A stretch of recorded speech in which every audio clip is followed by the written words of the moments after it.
Everyone, तो हमने अपनी फर्स्ट वीडियो में कुछ टॉपिक कवर कर लिए थे। अभी हम इस जो आपकी वीडियो है इसमें हम ये वाला टॉपिक कवर करेंगे, individual and society. Social structure का जो पहला टॉपिक था वो था basic concept of society, community, association and institution. ये तीनों टॉपिक मैंने कवर कर लिए थे आपकी पहली वाली वीडियो में। तो अभी पार्ट 2 है जिसमें हम कवर करेंगे individual and society, personal disorganisation and social group. और भी हैं, देखते हैं अगर हम आगे कर पाते हैं इसको इसी वीडियो में कंप्लीट, तो हम पूरी कोशिश करेंगे, अदरवाइज़ हम नेक्स्ट वाली वीडियो में कवर करेंगे। तो चलिए हम वीडियो को स्टार्ट करते हैं। इससे पहली वाली वीडियो में आपने देखा होगा कि मैंने इंस्टीट्यूशन और एसोसिएशन और कम्युनिटी एंड सोसाइटी, ये हमने टॉपिक कवर कर लिए थे। अभी हम अपना नेक्स्ट टॉपिक कवर करेंगे इस वीडियो में बहुत ही आसान भाषा में, इंडिविजुअल एंड सोसाइटी। ठीक है, तो इंडिविजुअल एंड सोसाइटी क्या होता है, इंडिविजुअल क्या होता है। देखिए, आप फर्स्ट टाइम ये वर्ड सुन रहे होंगे अगर आपने डीपली नहीं पढ़ा है किसी भी चीज़ को। जब मैंने अपना फर्स्ट सेमेस्टर में साइकोलॉजी एंड सोशियोलॉजी पढ़ा था तो मुझे इंडिविजुअल ऐसा वर्ड था जो मैंने पहली बार सुना था, और इसका मतलब भी मुझे तभी पता चला था कि इंडिविजुअल का मतलब होता है कोई एक पर्सन, ठीक है, जो अकेला है, कोई एक पर्सन। ठीक है, इंडिविजुअल उसे कहते हैं इंडिविजुअल। जैसे कि मैं रूम में अभी फ़िलहाल अकेली हूँ तो मैं कह सकती हूँ मैं इंडिविजुअल थी रूम में, मतलब हाँ मेरे अलावा कोई भी नहीं था, या फिर मैं अकेले खुद संभाल रही हूँ सब कुछ, तो मैंने इंडिविजुअली सब कुछ संभाला है, मैं ऐसा बोल सकती हूँ। तो अकेला कोई पर्सन, उसे हम बोल सकते हैं इंडिविजुअल। वो चाहे किसी भी एज ग्रुप का हो सकता है, वो कुछ कोई भी हो सकता है, मेल फीमेल कुछ भी हो सकता है, बट एक अगर सिंगल है तो उसे बोलेंगे हम इंडिविजुअल। ठीक है, इसकी डेफिनेशन क्या है, an individual is an single human being who is a member of society, जो कि एक सोसाइटी का मेंबर होता है। ठीक है, ज़रूर हम एक सोसाइटी के मेंबर हैं, इंडिविजुअल हैं। ओके, इंडिविजुअल ग्रुप से ही हम इंडिविजुअल से ही ग्रुप बनते हैं, फिर ग्रुप से ही सोसाइटी बनती है, और ऐसे ही अपने एसोसिएशन और अपनी मेंबर्स जो भी बनते हैं अपना इंडिविजुअल से ही स्टार्टिंग होता है। ये बेसिक यूनिट होती है किसी भी सोसाइटी की। ओके, अभी हम स्टार्ट करते हैं next, relationship between individual and society. तो इसमें individual and society are closely related and depends on each other, यानी कि एक इंडिविजुअल और एक सोसाइटी आपस में एक दूसरे के बहुत ज़्यादा क्लोजली रिलेटेड रहते हैं और एक दूसरे पर डिपेंड रहते हैं। ठीक है, ये चीज़ पता है कि इंडिविजुअल नहीं होगा तो सोसाइटी कहाँ से बनेगी, है ना। और अगर सोसाइटी नहीं है और इंडिविजुअल है तो वो सोसाइटी नहीं है फिर, है ना। तो एक सोसाइटी बनाने के लिए किसी इंडिविजुअल की ज़रूरत पड़ती है, इसीलिए इन दोनों का आपस में बहुत ही गहरा संबंध है और ये दोनों आपस में एक दूसरे पर डिपेंड है। ठीक है, ओके, आगे है कि role of society in individual. ठीक है, अब ये कह रहा है कि सोसाइटी का क्या रोल है इंडिविजुअल पर। ठीक है, और roles of individual in society, और एक इंडिविजुअल का क्या रोल है सोसाइटी पर। दोनों के मतलब अलग अलग हैं, सिमिलर सी लाइन है, इसलिए कंफ्यूज नहीं होना। यानी कि एक सोसाइटी क्या देती है एक इंडिविजुअल को और एक इंडिविजुअल क्या देता है एक सोसाइटी को। Okay, clear. ओके, आगे बढ़ते हैं। अब सोसाइटी क्या देती है, बिल्कुल आसान भाषा में और बहुत ही ईजिली हम इसको समझेंगे। एक सोसाइटी एक इंडिविजुअल को देती है कल्चर एंड वैल्यूज़। जैसा कि मैंने प्रीवियस अपनी क्लास में सब कुछ अच्छे से समझाया हुआ है कि हमारी सोसाइटी में क्या क्या चीज़ें होती हैं और वो किन किन चीज़ों को फॉलो करती है। वैसे ही सोसाइटी क्या देती है एक इंडिविजुअल को, कल्चर देती है और वैल्यूज़ देती है। यानी कि जो कल्चर हम फॉलो करते आ रहे हैं वो सोसाइटी इंडिविजुअल को फॉलो करने पड़ते हैं क्योंकि वो एक सोसाइटी में रहता है। प्रोवाइड्स एजुकेशन एंड सोशलाइजेशन, यानी कि एक सोसाइटी का जो काम होता है वो ये भी होता है एजुकेशन प्रोवाइड करना, सोशलाइजेशन प्रोवाइड करना।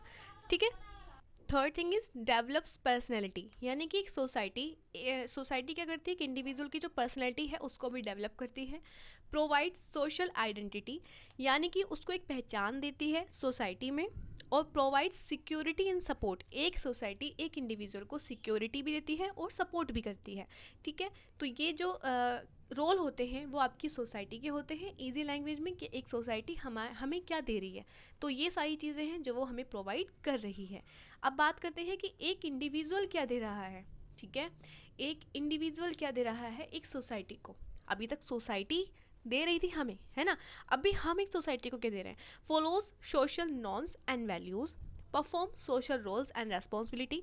देखिए, फॉलोज यानी कि वो फॉलो करता है जो भी हमारे समाज के कायदे होते हैं, ठीक है, वैल्यूज़ होते हैं, नियम कानून होते हैं, जो उसकी जिम्मेदारियां होती हैं, वो उनको परफॉर्म करता है और फॉलो करता है एक इंडिविजुअल।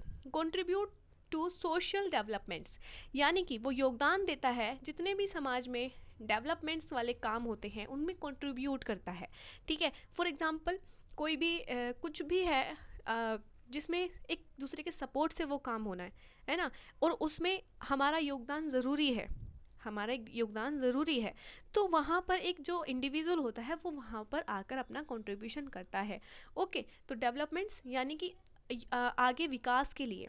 ओके, या फिर वो अगर कहीं भी कोई पानी भर रहा है नली में, नाली में, या बरसात से ज़्यादा, या फिर कहीं भी गंदगी है, तो उस चीज़ के लिए किसी को ऊपर जो वहाँ जो भी उनका जिसका भी वो काम होता है उनको कॉल करके बुलाना, वो भी एक तरह से कंट्रीब्यूशन है। Contribution is not a mean of spending money. यहाँ पर आप किसी भी तरह से कंट्रीब्यूट कर सकते हो। Maintains relationship with others. ठीक है, तो जो मेंटेन्स रिलेशनशिप विद अदर्स यानी कि एक दूसरे के साथ वहाँ पर वो रिलेशनशिप मेंटेन करके रखता है। Helps in maintaining social institutions. जो इंस्टीट्यूट होते हैं, जैसे कि मैंने ऊपर आपको बताया कि इंस्टीट्यूशंस क्या होते हैं, उनको मेंटेन करने में भी एक इंडिविजुअल का काम होता है। ठीक है, वो अपना कंट्रीब्यूट पूरा करता है। तो ये होते हैं एक इंडिविजुअल के काम अपनी सोसाइटी में। अब आप बोलेंगे दी क्या इतने नोट्स इनफ हैं हमारे? नहीं, इनको आपको बना कर इनको आगे लेंदी बनाकर आना चाहिए। ठीक है, लेंदी बनाना आना चाहिए, वही चीज़ आपके लिए बहुत ज़्यादा इम्पोर्टेंट है, क्योंकि हर कोई आपको इतना ज़्यादा आपको कंटेंट प्रोवाइड नहीं करेगा। बाकी मैं भी कर सकती हूँ, नो प्रॉब्लम, लेकिन उस चीज़ से आप कंफ्यूज हो जाओगे। मैं यहाँ पर वो चीज़ें बताऊँगी, अगर मैंने यहाँ पर ये चीज़ें बता दी हैं तो आपको आपका कॉन्सेप्ट क्लियर हो गया है। अभी आप क्या करोगे, ये हेडिंग डाली, ये ब्लैक पेन से यहाँ से ब्लू पेन से ऐसे एरो किया और यहाँ पे लिखना स्टार्ट कर दिया। ठीक है, ब्लू पेन से फिर लिखना स्टार्ट कर दिया। फिर सेकंड हेडिंग डाली, प्रोवाइड एजुकेशन एंड सोशलाइजेशन। फिर वो कैसे करता है individual, provide education socialization in our society, there are role, ऐसे करके आप लिख सकते हो बना के। ठीक है, तो इस तरह से आपको बना कर लिखना आना चाहिए। आपकी हेडिंग्स हो जाती हैं सारी, और यही आपके कॉन्सेप्ट हैं। कॉन्सेप्ट क्लियर है, आप एक दूसरे को भी समझा सकते हो, बता सकते हो कि क्या चीज़ है। बात आती है 6 पॉइंट, वो है पर्सनल डिसऑर्गेनाइजेशन। ठीक है, पर्सनल डिसऑर्गेनाइजेशन देखिए मैं अच्छा टॉपिक है, और आपको इस यूनिट में कोई भी टॉपिक छोड़ना भी नहीं है। पर्सनल डिसऑर्गेनाइजेशन क्या होता है, इसकी डेफिनेशन पढ़ते हैं। Personal disorganisation is a condition in which an individual normal pattern of behaviour, thinking, emotion and social adjustment become disturbed, making it difficult to perform normal roles and responsibility।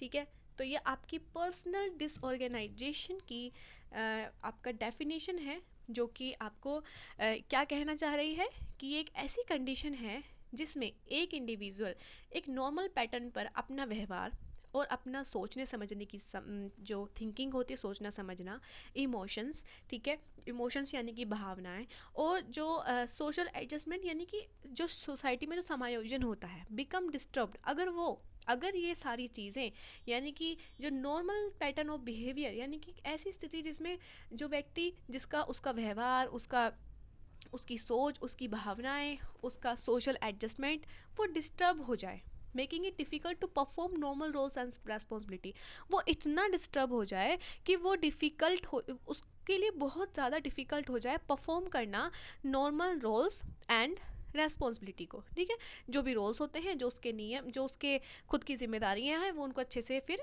नहीं कर पाए play, तो उसको क्या बोलते हैं, पर्सनल डिसऑर्गेनाइजेशन, यानी कि वो इतना अफेक्ट हो गया है कि वो नहीं कर पा रहा है अपनी जो पर्सनल उसकी रेस्पॉन्सिबिलिटी है वो उसको परफॉर्म नहीं कर पा रहा है। ठीक है, तो ये होता है पर्सनल डिसऑर्गेनाइजेशन। आसान भाषा में एक बार फिर से देख लेते हैं कि क्या बोला मैंने, कि एक ऐसी कंडीशन जहाँ पर एक इंडिविजुअल क्या कर रहा है, जो नॉर्मल पैटर्न ऑफ बिहेवियर, जो नॉर्मल एक तरीका होता है सोचने समझने का, व्यवहार का, सोच का, इमोशंस यानी कि भावनाओं का, यानी कि कोई भी एक ऐसा पर्सन है, मान लीजिए आप हैं, ठीक है, आप मेंटली डिस्टर्ब हो या फाइनेंशियली डिस्टर्ब हो, आपके जो सोचने समझने की शक्ति है, आपका जो बिहेव है एक दूसरे के प्रति, आपका जो इमोशंस है, आपका जो सोशल एडजस्टमेंट है, वो सब क्या हो गया है, डिस्टर्ब हो गया है, और आप कुछ भी काम नहीं कर पा रहे हो जो आपकी रेस्पॉन्सिबिलिटी है in our society, in our family. ठीक है, ओके, तो इसको क्या बोलते हैं, personal disorganization. Okay, is that clear? मुझे एक बार कमेंट ज़रूर करना कि कैसी लग रही है आपको क्लास, ताकि मैं भी खुश हो पाऊँ कि हाँ आप लोगों को मेरा पढ़ाना समझ आ रहा है। बाकी आप लोगों को समझ आता है, इसीलिए मैं टाइम निकाल कर आप लोगों के लिए वीडियो प्रोवाइड करती हूँ। मैं अभी मेडिसिन खाकर थोड़ा सा रिलैक्स फील कर रही थी, तो सोचा कि एक वीडियो फिर से मैं बना लिया जाए, रिकॉर्ड कर लिया जाए। अभी भी मुझे इतना दवाई खाने के बाद मुझे पसीना आ रहा है पूरी तरीके से, लेकिन मैं फिर भी फ़ैन नहीं चला रही हूँ क्योंकि मेरी इसमें वॉइस बहुत ज़्यादा जाएगी फ़ैन की। सो डेट्स वाई मैं चाहती हूँ कि आप मेरी वीडियो को लाइक करें, और अगर चैनल पर नए हैं तो सब्सक्राइब करें। आपको नेक्स्ट वीडियो किस टॉपिक पर चाहिए वो भी आप कमेंट कर सकते हैं, ताकि मुझे आप लोगों की रिक्वायरमेंट पता चल सके और मैं उस पर नेक्स्ट वीडियो बना सकूँ।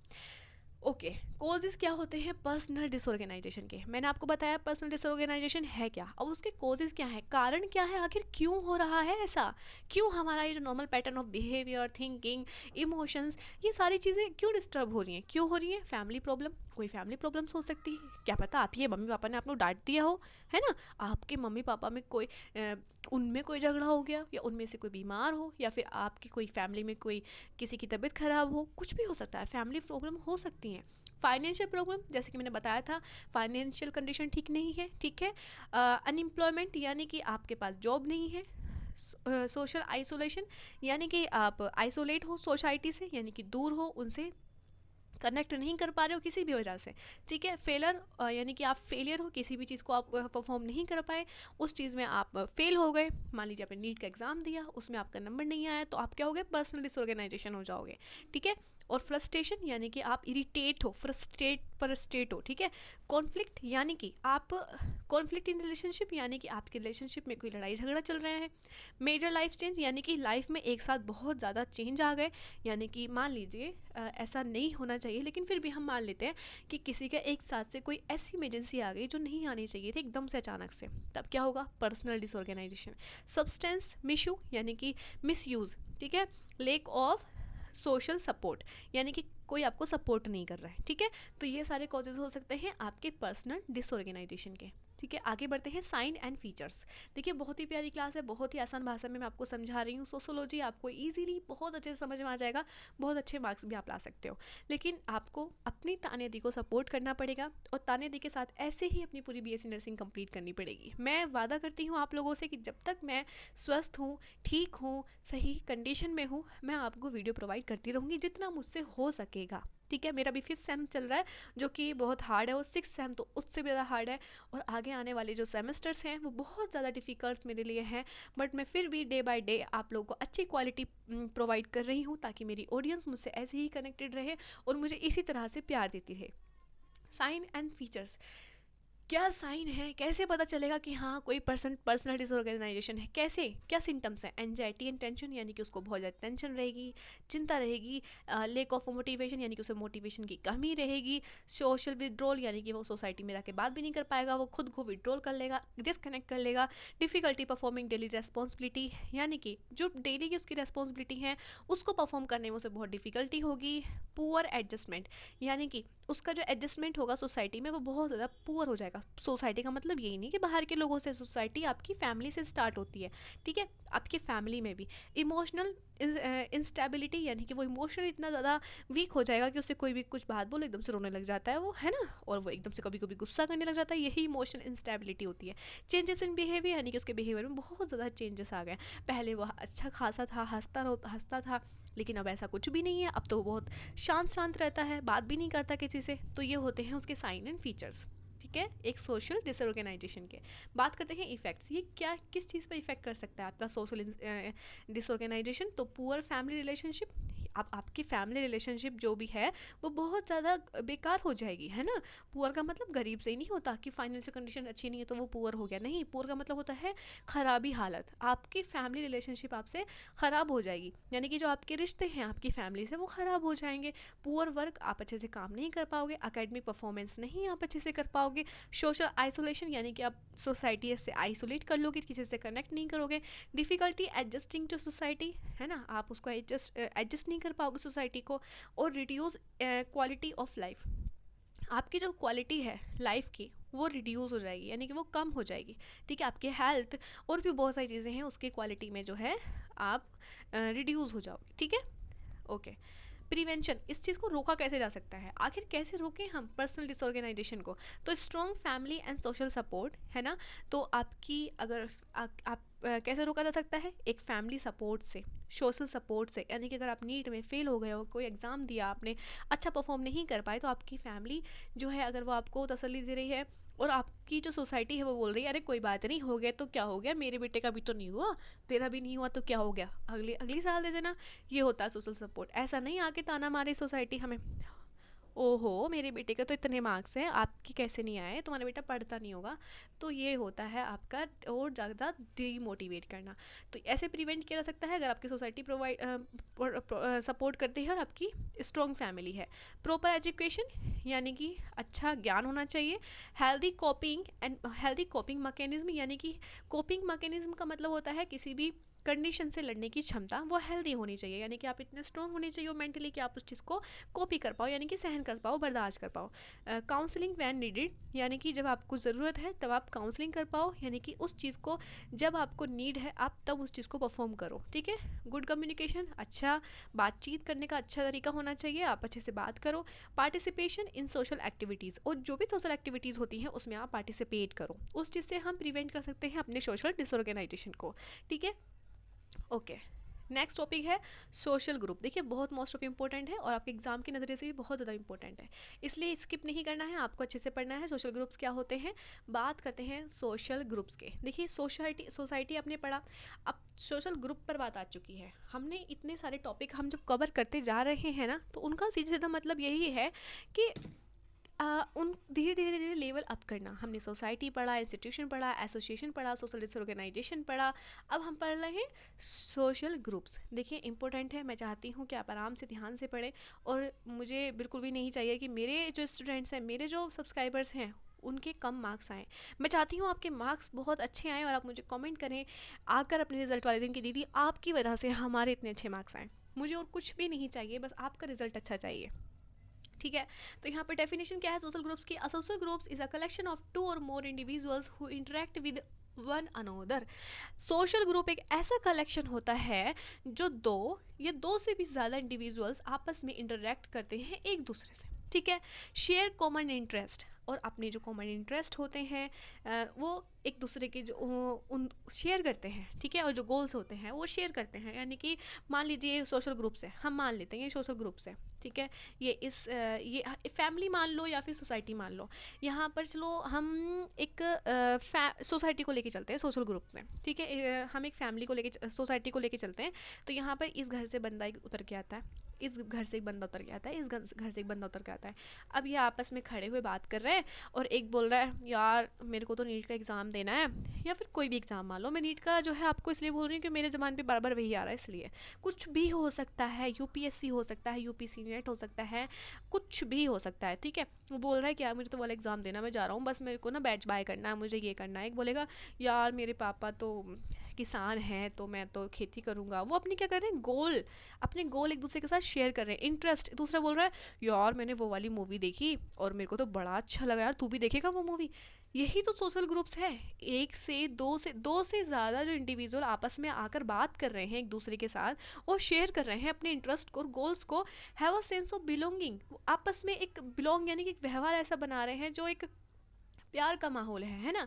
तो उसे क्या बोलते हैं हम क्या बोलते हैं उसको, सोशल ग्रुप्स। ठीक है। अब आपको इजीली समझ में आ गया होगा, तो इसी बात पर तालियां हो जाए कि आप लोगों को समझ में आ गया। मुझे अच्छे से पता है कि आपको समझ में आ गया, मैं गारंटी के साथ बोल सकती हूँ। Characteristics of social groups, characteristics क्या हैं सोशल ग्रुप्स की, क्या लक्षण हैं? ठीक है, क्या लक्षण है, देखो भाई। 2 और मोर मेंबर्स। अब इसमें इतनी सी लाइन लिखी है, लेकिन आपको इतनी एग्जाम में नहीं लिखनी है, थोड़ा सा लेंदी बनाकर लिख देना। लेंदी बनाकर लिखना कैसे है, देखिए मैं आपको प्रॉपर समझाऊंगी, बस आपको करना क्या है, कनेक्टेड रहना है। एग्जाम के टाइम पे मैं आपको एक वीडियो प्रोवाइड करूंगी जिसमें खुद अपने हाथ से लिखकर समझाऊंगी कि किस तरह से आपको एग्जाम में लिखना है। 2 और मोर मेंबर्स यानी कि 2 से ज़्यादा मेंबर होते हैं। A group require at least 2 people. एक ग्रुप के लिए कम से कम 2 मेंबर तो होने चाहिए। अकेला इंसान तो बात करेगा नहीं जाके खुद से, है ना। किसी भी ग्रुप के लिए क्या होना चाहिए, 2 तो मिनिमम है, उससे ज़्यादा होंगे तो भी ग्रुप बनता है। सोशल इंटरेक्शन होना चाहिए, एक दूसरे से बात करना चाहिए, भी तो ग्रुप बनेगा। अब एक दूसरे से मुंह फुला के इधर को एक बैठा है इधर को बैठा है, तो वो सोशल ग्रुप थोड़ी ना है ना। कॉमन इंटरेस्ट एंड गोल्स, यानी कि उनके जो गोल्स हैं उनके जो कॉमन होने चाहिए, है ना। ऐसा नहीं कि एक तो बोल रहा है कि मुझे उसको मारना है, मुझे उसको मुझे उसका कत्ल करना है, तो कॉमन होना चाहिए, इंटरेस्ट सेम सेम सा सिमिलर से होना चाहिए। एक सोसाइटी एक ऐसा जो सिमिलर से हो, है ना, ज़्यादा सिमिलर नहीं लेकिन हाँ एक ही सोसाइटी के हों, है ना। ओके, सेंस ऑफ बिलोंगिंगनेस यानी कि उनमें प्यार की भावनाएं होनी चाहिए, ठीक है। कॉमन नॉर्म्स एंड वैल्यूज़, उनकी जो नॉर्म्स एंड वैल्यूज़ हैं वो उनके कॉमन होंगे, ठीक है, तभी तो एक ग्रुप बनता है। ग्रुप स्ट्रक्चर यानी कि ग्रुप का स्ट्रक्चर क्या, member have different role of positions, यानी कि उसका एक स्ट्रक्चर भी होता है, उसमें क्या होते हैं, पोजिशंस भी होती हैं, यानी कि ज़रूरी नहीं है कि आपका जो ग्रुप है वो इतना बड़ा हो, ज़रूरी नहीं है कि 8 से 10 घर हो या फिर 4 से 5 लोग हो तो ही ग्रुप, उसकी जो है ना पोजीशन और रोल्स डिपेंड करते हैं, यानी कि स्ट्रक्चर डिपेंड करता है। कंटिन्यूटी यानी कि many groups continue for a period of time, ठीक है। जो मैनी ग्रुप्स होते हैं वो बहुत सारे ग्रुप क्या होते हैं, for a period of time, यानी कि कंटिन्यू रहते हैं, कुछ कहते हैं थोड़े से टाइम के लिए।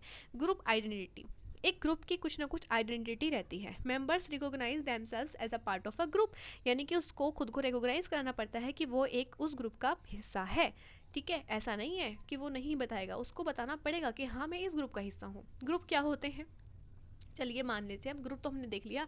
दीदी आप बहुत ग्रुप करे जा रही हो, ग्रुप तो मेरी क्लास में भी है, और जो है रीता सीता और ये भावना इनका एक ग्रुप है, और आकाश और ये शीतल इनका एक ग्रुप है। तो दीदी क्या वो भी ग्रुप है, कहने को वो भी ग्रुप है, लेकिन अभी असली ग्रुप होता क्या है वो मैं आपको यहाँ पर समझाऊंगी। So classification of social groups क्या होते हैं, प्राइमरी ग्रुप क्या होता है, और देखिए ग्रुप कई टाइप के होते हैं, प्राइमरी है, ठीक है, सेकेंडरी है, और फॉर्मल ग्रुप है, और इनफॉर्मल ग्रुप है, और इन ग्रुप है, आउट ग्रुप है, और रेफरेंस ग्रुप है, और ये आपके लास्ट में मैंने दे रखे हैं, ये इतने सारे ग्रुप्स हैं। अब बात करते हैं सबसे पहले प्राइमरी ग्रुप की, ठीक है। इस क्लास को हम इसी में ख़त्म करेंगे, लेकिन ये पूरा अभी जो टॉपिक है, पूरा जो आपका यूनिट है वो इसमें ख़त्म नहीं होगा। प्राइमरी ग्रुप की बात करते हैं। A primary group is a small group in which members have close personal, emotional and face to face relationship. Primary group start होता है आपकी फैमिली से, एक ऐसा रिश्ता जिसके साथ आप रहते हो, अपने पर्सनल डिज़ायर्स, अपने इमोशनल आप फेस टू फेस शेयर करते हो, ऐसे मेंबर्स जो बहुत ज़्यादा क्लोज रहते हैं, ठीक है। मैं बहुत जल्दी ख़त्म करने की कोशिश कर रही हूँ इस क्लास की। तो कैसा कैसा होता है जो प्राइमरी ग्रुप होता है, स्मॉल इन साइज़ में स्मॉल होता है।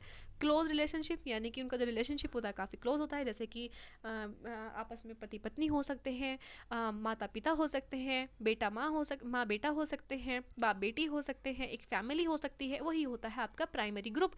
और एक फैमिली हो सकती है, ठीक है, इसमें सारे मेंबर आते हैं। इसका क्या होगा, फेस टू फेस इंटरेक्ट करेंगे, इमोशनल अटैचमेंट रहेगा, लॉन्ग लास्टिंग रिलेशनशिप रहेगी। ऐसा नहीं है कि आज ये बाप बेटी हैं कल को इनका रिश्ता ही टूट जाए, नहीं भाई, लॉन्ग लास्टिंग है, वो हमेशा बाप बेटी हैं, बाप बेटी ही रहेंगे। एक फैमिली का जो रिश्ता है वो हमेशा रहेगा, चाहे वो लोग कितनी भी दूर रहें, ठीक है, एक दूसरे से, लेकिन उनका जो रिश्ता है वो लॉन्ग लास्टिंग है। एग्जाम्पल जैसे कि मैंने आपको पहले ही बताया, फैमिली है, क्लोज फ्रेंड है, और एक ग्रुप है, ठीक है। प्ले ग्रुप यानी कि जैसे क्रिकेट टीम वगैरह ऐसा मान सकते हैं, वही होता है प्राइमरी ग्रुप। उसमें भी आपस में जब एक टीम बनती है ना तो उनके भी इमोशंस और वो काफ़ी क्लोज होते हैं, इसलिए यहाँ पर आपका इस एग्जाम्पल को डाला है। सेकंड है आपका सेकेंडरी ग्रुप। सेकेंडरी ग्रुप की बात कर लेते हैं। सेकेंडरी ग्रुप क्या होता है, डेफिनेशन से स्टार्ट करेंगे। Secondary group is a relatively large and formal group in which relationship, एक मिनट एक कॉल है, वेट, चलिए मैं बाद में पिक कर लूँगी। Secondary group is a relatively large and formal group.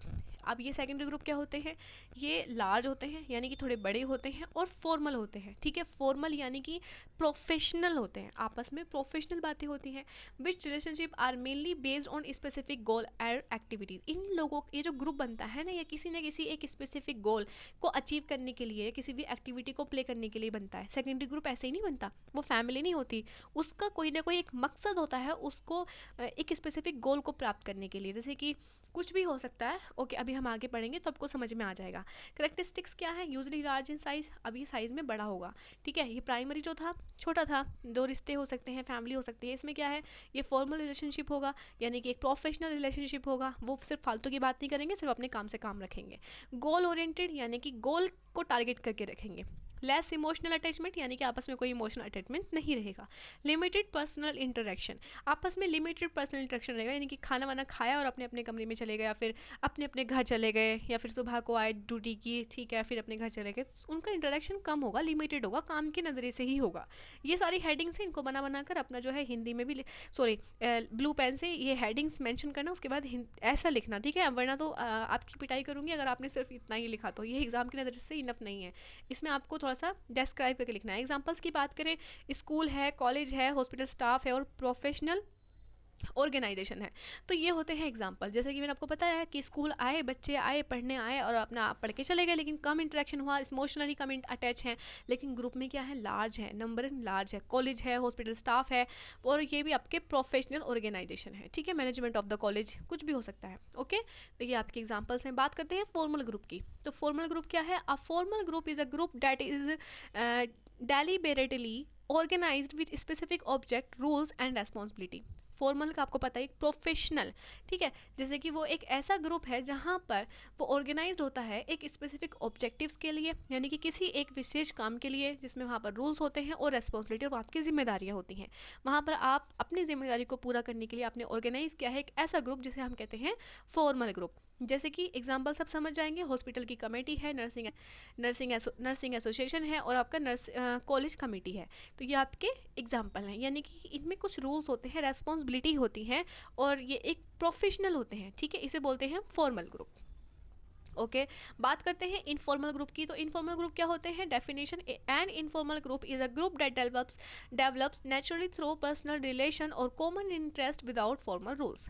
Informal है, यानी कि यहाँ पर कोई प्रोफेशनल ग्रुप नहीं बन रहा। यहाँ पर क्या होगा कि यहाँ पर आपका रिलेशन बनेगा आपस में, यानी कि आपका दोस्ती का रिलेशन हो सकता है, आप किसी भी एक ऐसे इंटरेस्ट के साथ जा रहे हो, आपस में बातचीत कर रहे हो, है ना, लेकिन कोई प्रोफेशनल नहीं है ना, यहाँ पर कोई फॉर्मल काम थोड़ी ना कर रहे हैं। जैसे कि यहाँ पर आप एग्जांपल से समझ जाओगे, ग्रुप ऑफ फ्रेंड, यानी कि फ्रेंड का ग्रुप्स हो सकता है, कलीग हो सकते हैं, यानी कि आपस में आप किसी भी कंपनी में काम कर रहे हैं, आपस में आपको लगा कि चलो ठीक है खाना खाने चलते हैं यार, तो वो कलीग्स हो जाएंगे, वापस में क्या करेंगे, चलो ठीक है खाना खाने चलते हैं, शाम को पार्टी रखते हैं, तो वो हो जाएगा इनफॉर्मल ग्रुप। यानी कि सुबह को तो उन्होंने काम किया, वहाँ पर था उनका फॉर्मल ग्रुप, लेकिन अभी वो जा रहे हैं शाम को पार्टी करने, खाना खाने साथ में, तो वो हो जाएगा आपका इनफॉर्मल ग्रुप। सोशलाइज टुगेदर, यानी कि आपस में रहना, स्टडी ग्रुप, यानी कि साथ में पढ़ाई कर लेना, ये भी एक इनफॉर्मल ग्रुप आता है। बात करते हैं इन ग्रुप की। तो इन ग्रुप क्या है? An in group is a group of to which an individual feels that they belong and which they identify themselves, यानी कि एक ऐसा ग्रुप जहाँ पर उनको किसी भी ग्रुप में आने के लिए एक individual feels that they belong, यानी कि एक इंडिविजुअल को फील कराना होता है कि वो बिलोंग करता है उस ग्रुप से, विद विच दे आइडेंटिटी, और अपनी पहचान बताकर कि वो किस वजह से इस ग्रुप से कनेक्टेड है, ठीक है। जैसे कि a nursing student may consider their nursing batch as their in group, यानी कि एक नर्सिंग स्टूडेंट जो है उसे कंसीडर करना पड़ता है जैसे कि वो एक नर्सिंग बैच का ग्रुप का हिस्सा है, ठीक है। अब करते हैं आउट ग्रुप, यानी कि आउट ग्रुप यानी कि ग्रुप से बाहर। An out group is a group to which an individual does not belong and with which they do not identify themselves, यानी कि उसे ज़रूरत नहीं है खुद को आइडेंटिफाई कराने की, यानी कि वो ग्रुप्स के बाहर का हिस्सा है। जैसे कि a student may consider another colleges student group as an out group, यानी कि वो ग्रुप तो है लेकिन अपने कॉलेज के बच्चों का, वो बाहर दूसरे कॉलेज के बच्चों का जो है ग्रुप का हिस्सा नहीं है तो वो उसी ऐसे ही किसी ग्रुप का हिस्सा, लेकिन वो अपने कॉलेज के स्टूडेंट्स के साथ रहेगा, वो उनके ग्रुप का हिस्सा है, वो दूसरे कॉलेज का हिस्सा नहीं है, तो उसे कोई भी आइडेंटिटी अपनी कराने की ज़रूरत नहीं है। रेफरेंस ग्रुप क्या होता है? A reference group is a group that an individual uses as a standard for comparing their behavior, attitudes, values and achievement, है ना। तो रेफरेंस का मतलब होता है एक ऐसा ग्रुप जहाँ पर इंडिविजुअल यूज़ करता है एक स्टैंडर्ड और comparing behaviour, attitudes, values and achievement, यानी कि अपना बिहेवियर, एटीट्यूड्स यानी कि अपना व्यवहार, और अपने वैल्यूज़ यानी कि अपने कायदे कानून, और अपनी अचीवमेंट यानी कि अपना जो उसने प्राप्त किया। जैसे कि a nursing student may consider professional nurses as a reference group of a professional behaviour, यानी कि एक नर्सिंग स्टूडेंट को कंसीडर कराना पड़ता है एक प्रोफेशनल नर्स के, वो एक प्रोफेशनल नर्स है, उसे वो चीज़ कंसीडर करानी पड़ेगी एज अ रेफरेंस ग्रुप, और अपने ग्रुप में कि हाँ वो, ताकि वो उनसे पर्सनल और वो उनसे प्रोफेशनल बिहेवियर करे, ठीक है। तो वो होता है रेफरेंस ग्रुप, यानी कि अपने ग्रुप का रेफरेंस देना, ठीक है। तो ये है आपके इंपॉर्टेंट डिफरेंसेस, यानी कि अब प्राइमरी और सेकेंडरी ग्रुप में यहाँ पर डिफरेंशिएट मेंशन हुआ है, जैसे कि प्राइमरी ग्रुप और सेकेंडरी ग्रुप। तो जो मेन इंपॉर्टेंट है ना वो वही है, लेकिन अगर आपको आता है सोशल ग्रुप्स के टाइप्स आपको लिखने हैं, उनके कैरेक्टरिस्टिक्स लिखने हैं और एग्जाम्पल्स लिखने हैं। यही तीन जो हेडिंग्स होती हैं यही होती हैं। और कितने ग्रुप्स होते हैं मैंने आपको बताया, in group, out group, informal, formal और आपका सेकेंडरी और प्राइमरी। ये आपके 3 से 4 आपके 5 मैंने 6 बता दिए थे ना, 6 आपके ग्रुप्स हो गए। अच्छे से डिस्क्राइब करके लिखोगे इजीली लिख सकते हो। साइज़ की बात करें, relationship, interaction, emotions, purpose, example, ये मैंने आपको पहले ही अपनी वीडियो में ऊपर बता दिया है, तो ज़्यादा दोबारा से मेरे को डिस्क्राइब करने की ज़रूरत नहीं है। तो नेक्स्ट पार्ट का वेट करिए। अगर आपको साइकोलॉजी की जो आपकी यूनिट्स हैं वो भी मैं धीरे धीरे अपलोड कर रही हूँ, इसलिए जो प्रॉमिस मैंने आपसे किया था वो मैं बिल्कुल निभा रही हूँ, अपना प्रॉमिस आप लोगों के साथ। लेकिन आप लोगों को भी निभाना है, आप लोगों को तानिदी की वीडियो लाइक करनी है, सपोर्ट करना है और ऐसे ही कनेक्टेड रहना है। थैंक यू सो मच, मिलते हैं मेरी नेक्स्ट वीडियो में।